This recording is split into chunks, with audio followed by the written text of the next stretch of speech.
এই, একটা বড় লোককে পেয়ে গেছিস, সেই জন্য আমাকে ভুলে গেলি? তোর স্বামী আমি। স্বামী নয়, তুমি এক্স স্বামী। ডিভোর্স হয়ে গেছে আমাদের। হ্যাঁ, ডিভোর্স তো হয়ে গেছে, কিন্তু কি করব, তোকে আমি ভুলতে পারছি না রে। তুই জিনিসটাই এরকম, আর তোর ওপর প্রথম অধিকার শুধু আমার। কোনো অধিকার নেই। আর যদি আজকের পর দেখেছি না এখানে, তাহলে কি কি করবি? পুলিশকে ডাকবো। যদি পুলিশের কাছে যাওয়ার কথা ভাবিসও না। নমস্কার, আমি হলাম রানী চ্যাটার্জি, আর আপনাদের স্বাগত জানাচ্ছি ক্রাইম চক্রে নতুন এপিসোডে একটা নতুন গল্প সঙ্গে নিয়ে।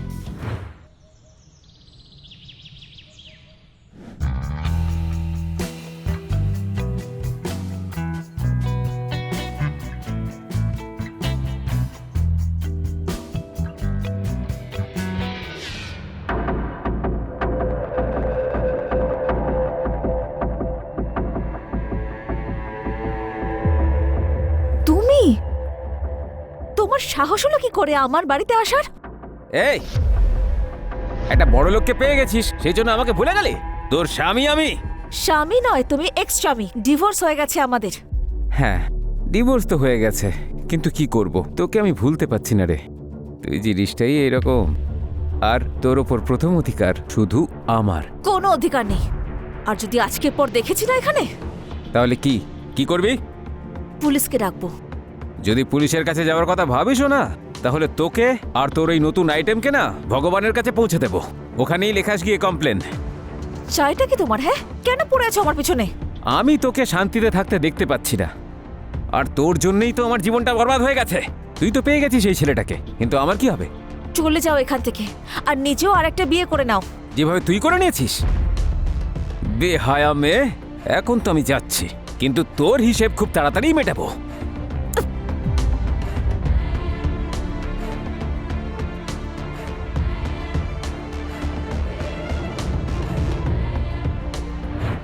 একজন পুরুষ একজন নারীকে সবসময় তার অধিকার বলে কেন মনে করে?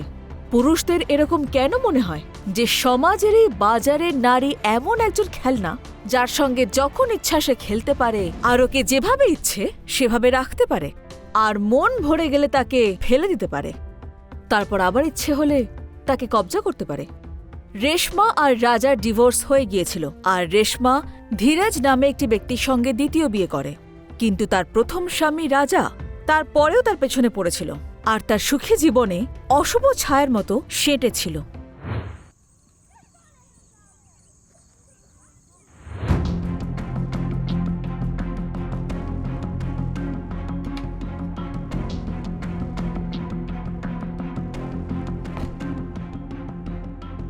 আজ আবার লেট হলো।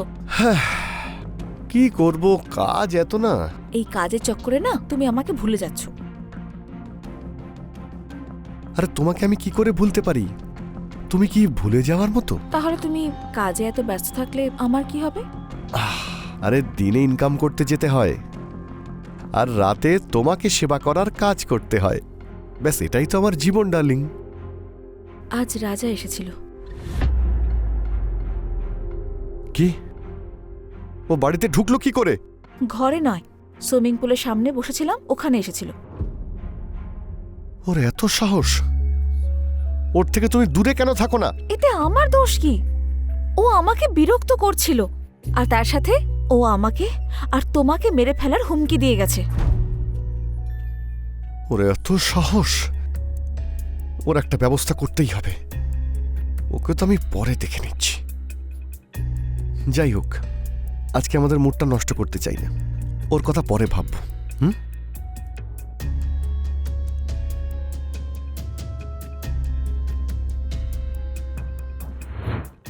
রেশমা তার প্রথম স্বামী রাজার সঙ্গে ডিভোর্স নিয়ে তার দ্বিতীয় স্বামী ধীরাজের সঙ্গে আনন্দে সংসার করে জীবন কাটাচ্ছিল। কিন্তু এই বিষয়টা রাজার সহ্য হচ্ছিল না। বলতে পারেন কেন মানুষ তার সবচেয়ে কাছের মানুষের সব থেকে বড় শত্রু হয়ে ওঠে? একসময় একসঙ্গে বাঁচা মরার প্রস্তুতি দিয়ে তার বেঁচে থাকাটাই দুর্বিষহ করে তোলে। এটাই কি মনুষ্যত্ব? আমরা মানুষেরা কি এতটাই অধঃপতনে যাচ্ছি যে আমাদের নেগেটিভ চিন্তাধারাগুলো আমাদের উপর চেপে বসছে?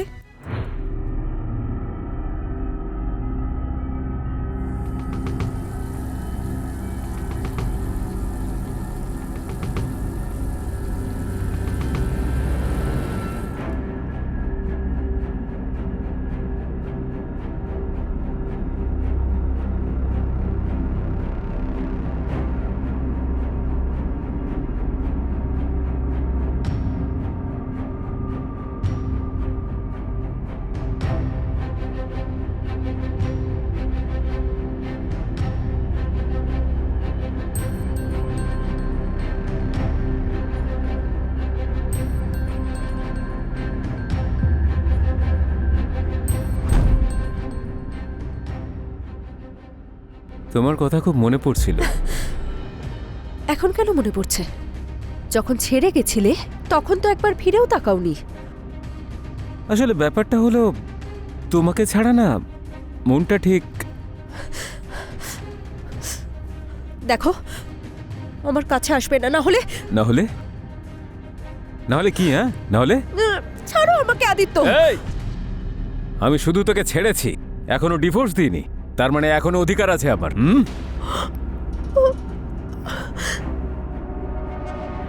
ধীরজ, রাজা আর রেশমার কাহিনীর পাশাপাশি আদিত্য আর লেখার কাহিনীও একসঙ্গেই চলছিল।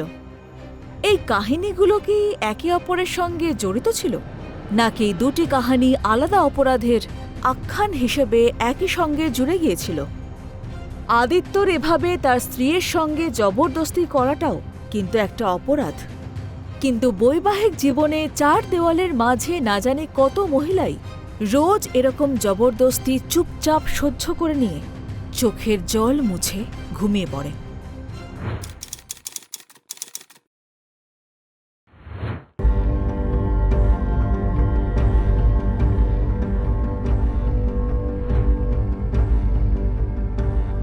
স্যার, এটা রঙ্গনাথ মার্ডার কেসের ফাইল। ডিএসপি সাহেব চেয়ে পাঠিয়েছিলেন। ঠিক আছে, রাখো। এসপি স্যারের অফিসে যাওয়ার কথা, ডিএসপি স্যারকে দিয়ে দেব। ইয়েস। কি? কোথায়? ঠিক আছে, আমরা এখনই আসছি। গাড়ি বের করো। স্যার,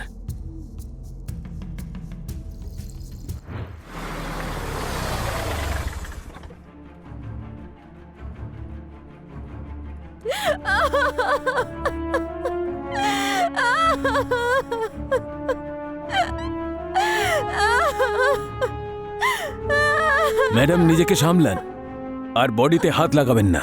আমাদের এই বডিটা চেক করতে হবে।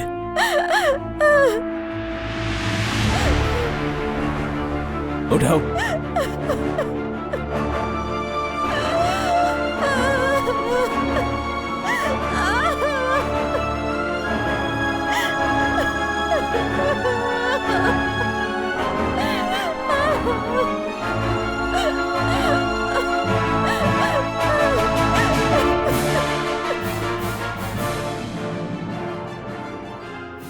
স্যার, মনে হচ্ছে সুইসাইড।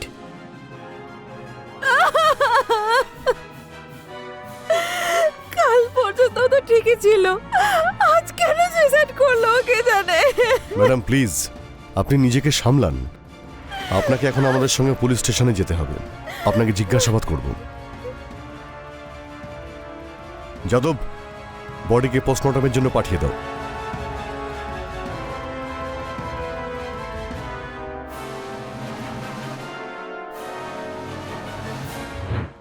ধীরজের এভাবে হঠাৎ সুইসাইড করে নেওয়া বিষয়টা হজম করা অত সহজ নয়। কোনো ব্যক্তি এভাবে হঠাৎ বিনা কারণে সুইসাইড কেন করবে? নিজের জীবন শেষ করে দেওয়াটা সামান্য বিষয় নয়। মানুষ কতটা অসহায় হলে ভগবানের দেওয়া অমূল্য এই সুন্দর জীবনটা নিজেই শেষ করতে পারে? নাকি এর পেছনে কোনো ষড়যন্ত্র ছিল? যদি এটা আত্মহত্যা না হয় তাহলে ধীরজের সঙ্গে কি হয়েছিল বলে মনে হয়? চলুন আমরা দেখি এরপরে কি ঘটল। রেশমা দেবী, আপনি প্লিজ শান্ত হন। আমাকে বলুন যে এমন কি হয়েছিল যার জন্য আপনার হাজব্যান্ডকে সুইসাইড করতে হলো। সবকিছু ঠিকঠাকই চলছিল। ও বলল যে ওর কিছু বন্ধু আসবে বাড়িতে পার্টি করার জন্য।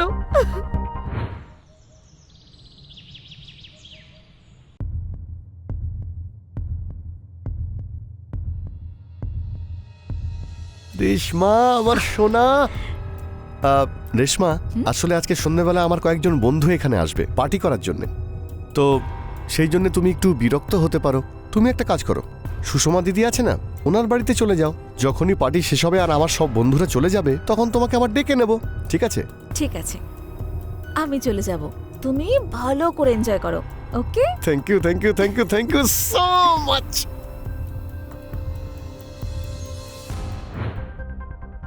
তারপর আমি সুষমা দিদির বাড়িতে যাই। পরে ওর কোনো কল না আসায় আমি ওখানেই থেকে গিয়েছিলাম। সকালে বাড়ি ফিরে দেখি ও বেশকে আত্মহত্যা করেছে। আত্মহত্যা করার কোনো বিশেষ কারণ, মানসিক দুশ্চিন্তা বা অন্য কোনো কারণ?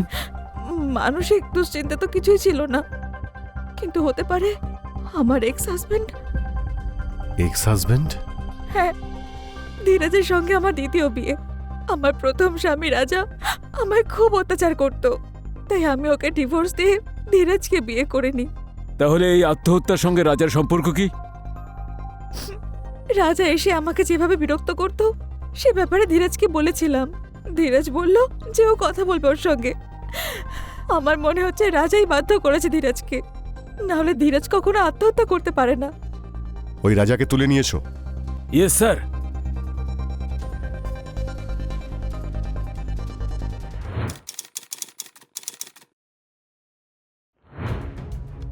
রাজা চল, এবার চটপট মুখটা খুলে ফেল। কি বলছেন স্যার? আপনারা আমাকে এখানে কেন এনেছেন? কি করেছি আমি? ধীরাজকে চিনিস? কোন ধীরাজ স্যার? হ্যাঁ স্যার, ও আমার প্রথম স্ত্রীর দ্বিতীয় স্বামী ছিল, মানে আছে এখনো। ছিল? এর মানে হলো তুই আগে থেকেই জানতিস যে ও আর এখন বেঁচে নেই। কি বলছেন স্যার? এসব তো কিছুই জানি না আমি। তুই কি বাংলায় বললে বুঝিস না নাকি? অন্য ভাষায় বোঝাবো তোকে? আমার কথার মানেটা হলো স্যার, আমার কোনো আইডিয়াই নেই এই ব্যাপারে। আইডিয়া নেই? হ্যাঁ, তুই সব সময় রেশমাকে বিরক্ত করতিস, ওর স্বামীকেও তুই বিরক্ত করতিস, এই জন্য ওর স্বামী সুইসাইড করেছে। বল। সে তো স্যার আমি এমনি। মনে হচ্ছে স্যার এত সহজে মানবে না, একে ঘা কতক লাগাতে হবে।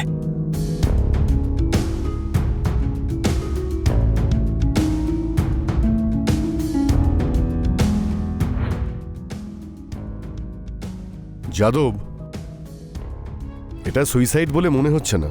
কেন স্যার? আমরা তো ওখান থেকে পয়জনের শিশিও পেয়েছি। পয়জনের বটল তো পেয়েছি, কিন্তু পয়জন খাওয়ার পরে মানুষের মুখ থেকে ফেনা বের হয়, সেটা তো দেখতে পেলাম না। আর না আশেপাশে কোনো ফেনা পড়েছিল, কোনো প্রমাণই নেই। ওর গলায় একটা দাগ ছিল, এর মানে হলো গলা টিপে ওকে খুন করা হয়েছে। পোস্টমর্টমের রিপোর্ট কিছুক্ষণের মধ্যেই এসে যাবে স্যার।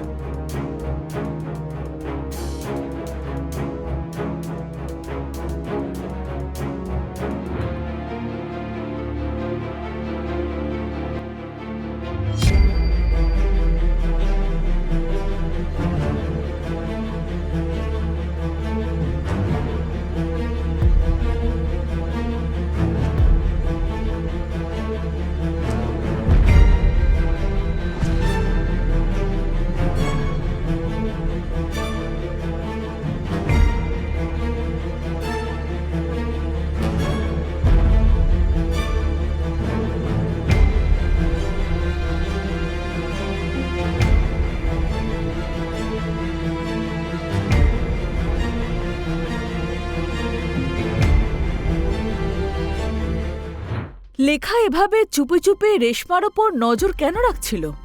রেশমার সঙ্গে লেখার কি এমন সম্পর্ক ছিল? লেখার যোগাযোগ ধীরাজের সঙ্গে ছিল না তো? আদিত্যর বউ হওয়া সত্ত্বেও লেখা আবার ধীরাজের সঙ্গে কোনো অবৈধ সম্পর্কে ছিল না তো? নাকি এই ঘটনার আলাদা অ্যাঙ্গেল রয়েছে? পুলিশের অপেক্ষা ছিল পোস্টমর্টেম রিপোর্টের, তাহলেই এই কেসের জট খোলা সম্ভব। পুলিশের সন্দেহ ছিল যে এটা আত্মহত্যার ঘটনা নয়, কিন্তু প্রমাণ ছাড়া কোনো কিছু বলাই সমীচীন নয়। স্যার, আপনি ঠিকই সন্দেহ করেছিলেন। ধীরাজ সুইসাইড করেনি, ওকে হত্যা করা হয়েছে। এই দেখুন পিএম রিপোর্ট।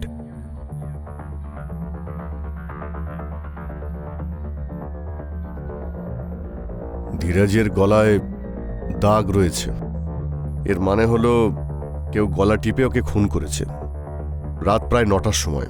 হ্যাঁ স্যার। তার মানে পয়জনের বটলে যাদের যাদের ফিঙ্গারপ্রিন্ট পাওয়া গেছে তাদের রিপোর্ট এখনই চাই। আর ধীরাজের কল ডিটেলস বের করো। ধীরাজ যেখানে থাকতো তার আশেপাশে যতগুলো সিসিটিভি ক্যামেরা রয়েছে তার ফুটেজ আমার চাই, যদি কোনো প্রমাণ পাওয়া যায়। আর এটাও খোঁজ নিয়ে দেখো যে ধীরাজের বাড়িতে ওই রাতে কারা কারা ওই পার্টিতে গিয়েছিল। ঠিক আছে স্যার, ধীরাজের বন্ধুদের খোঁজ খবর নিচ্ছি। ঠিক আছে। Okay sir.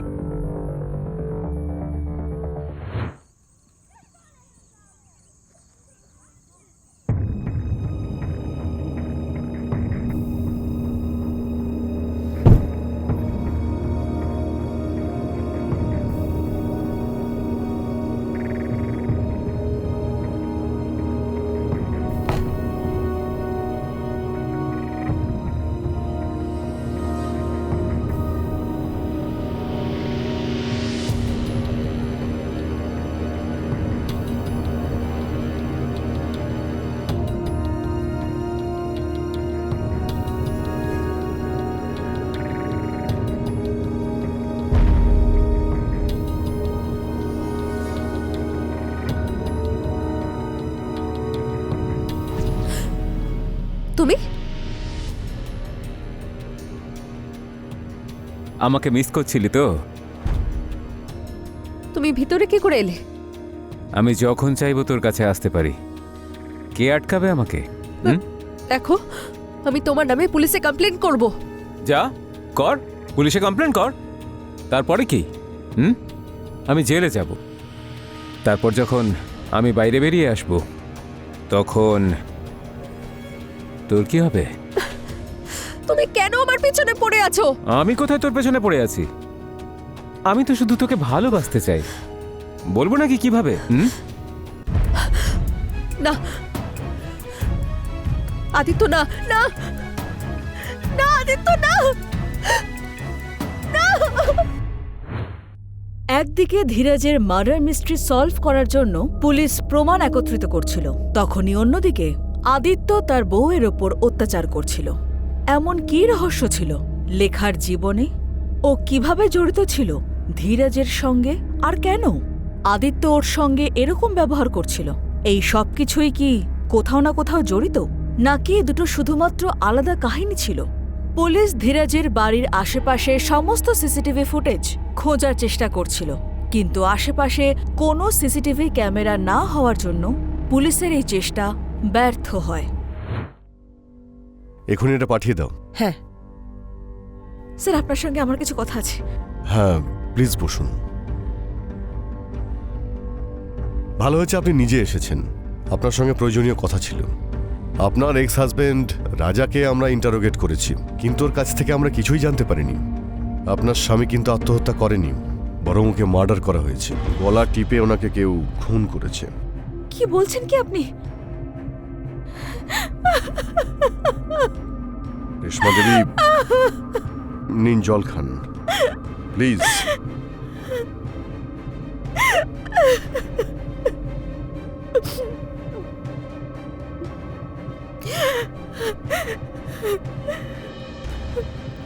স্যার, আমার খুব ভয় করছে। কাল বাড়ির বাইরে থেকে একটা মহিলা আমাকে লুকিয়ে লুকিয়ে দেখছিল, আর যে আমি বাইরে গেলাম তখন দৌড়ে পালিয়ে গেল। আপনি চিন্তা করবেন না, ওই মহিলারা আমরা খোঁজ নেবই। আমাকে আপনি এটা বলুন যে আপনার স্বামীর সঙ্গে ওই দিন পার্টিতে কারা কারা ছিল? স্যার, আমার কোনো আইডিয়া নেই। আমার স্বামী তার বন্ধুদের ব্যাপারে কোনো কিছু শেয়ার করতো না আমার সঙ্গে। ঠিক আছে, আপনি এখন আসতে পারেন। যখনই আমরা কিছু জানতে পারবো আপনাকে ইনফর্ম করব।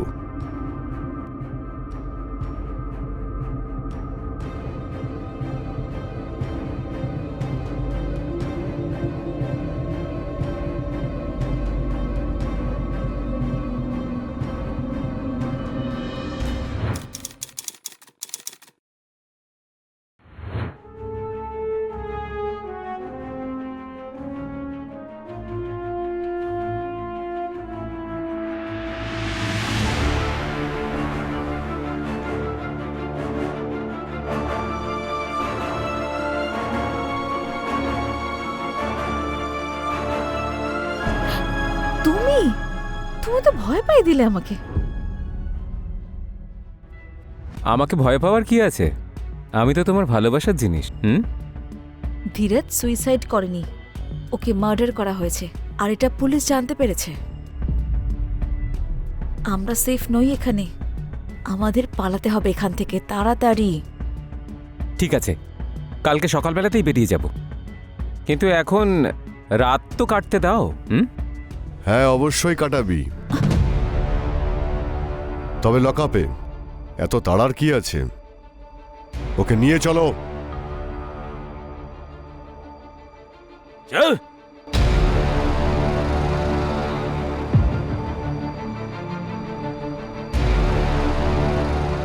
পুলিশ ইন্সপেক্টরের আদেশে পিএসআই ধীরাজ আর রেশমার কল ডিটেলস বের করে। ধীরাজের কল ডিটেলস থেকে কিছুই জানা যায়নি। রেশমার কল ডিটেলসে একটা নাম্বার থেকে বারবার কথা হয়েছিল, আর মার্ডার হওয়ার কিছুক্ষণ আগেও রেশমার ফোনে ওই নাম্বারের কল আসে। ওই নাম্বারটা ছিল আদিত্যর। অনেক চেষ্টার পরে ধীরাজের বাড়ির বাইরে একটা সিসিটিভি ক্যামেরা পাওয়া যায়। সেখানে পরিষ্কার দেখা গেছে মার্ডারের কিছুক্ষণ আগেই রেশমা আর আদিত্য একসঙ্গে দেখা করছে, আর ইন্সপেক্টর যে গ্লাস রেশমাকে জল খাওয়ার জন্য দিয়েছিলেন সেটার আর পয়জন বটলে পাওয়া ফিঙ্গারপ্রিন্টস ম্যাচ করে গেছে। তখনই পুলিশের রেশমার প্রতি সন্দেহ সম্পূর্ণ পোক্ত হয়। ধীরাজকে কেন মেরেছিস বল। স্যার, আমি আর রেশমা একে অপরকে ভালোবাসি। রেশমার সঙ্গে ধীরাজের দ্বিতীয় বিয়ে হয়েছিল, আর আমিও আমার স্ত্রীর থেকে আলাদাই থাকতাম। আর আমাদের ভালোবাসার একটাই কাঁটা, আর সেটা হলো ধীরাজ। ওকে না মারলে আমরা এক হতে পারতাম না। সেই জন্য ওকে রাস্তা থেকে সরিয়ে দেওয়ার জন্য ওই দিন ওর চায়ে আমরা অজ্ঞান হওয়ার ওষুধ মিশিয়ে দিই। আর যখন অজ্ঞান হয়ে যায় তখন আদিত্য এসে দড়ি দিয়ে ওর গলায় ফাঁস লাগিয়ে দেয়। আমি চায়ে অজ্ঞানের ওষুধ মিশিয়ে দিয়েছি, তাই চা খেয়ে অজ্ঞান হয়ে গেছে।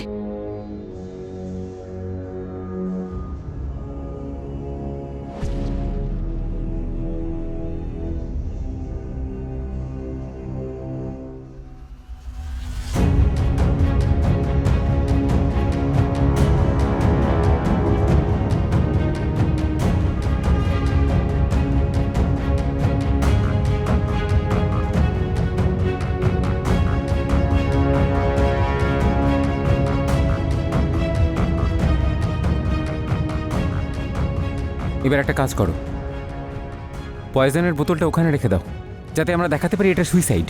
ঠিক আছে?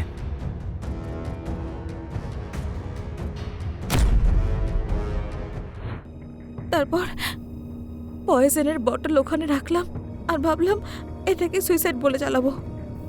ফাজলামি হচ্ছে। অপরাধ করে সেটা লুকোনো। অপরাধী যতই ধুরন্ধর হোক না কেন, আইনের হাত থেকে বাঁচতে পারে না।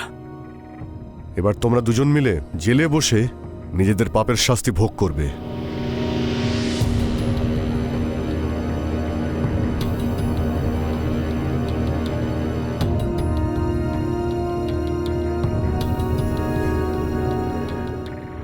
একটা ডিভোর্স হওয়ার পরেও দ্বিতীয় স্বামী থাকা সত্ত্বেও এক প্রেমিক রাখা, এটা রেশমার কিরকম মানসিকতা ছিল? আর নিজের স্ত্রী লেখাকে কষ্ট দিয়ে রেশমাকে ভালোবাসা, এটা আদিত্যর কেমন পাগলামি? আমাদের হয়েছেটা কি? এটাই কি জীবন বাঁচার পদ্ধতি? আমাদের এমন একটা সমাজ গড়ে তুলতে হবে যেখানে আমাদের আদর্শ আর মূল্যবোধে ভালোবাসার গন্ধ থাকবে, নাকি অপরাধের দুর্গন্ধ। আর এরই সঙ্গে আমি রানী চ্যাটার্জি বিদায় নিচ্ছি। আবার দেখা হবে ক্রাইম চক্রের পরবর্তী এপিসোডে এক নতুন গল্প নিয়ে। ততক্ষণ সতর্ক থাকুন, সাবধানে থাকুন আর দেখতে থাকুন ক্রাইম চক্র। জয় হিন্দ।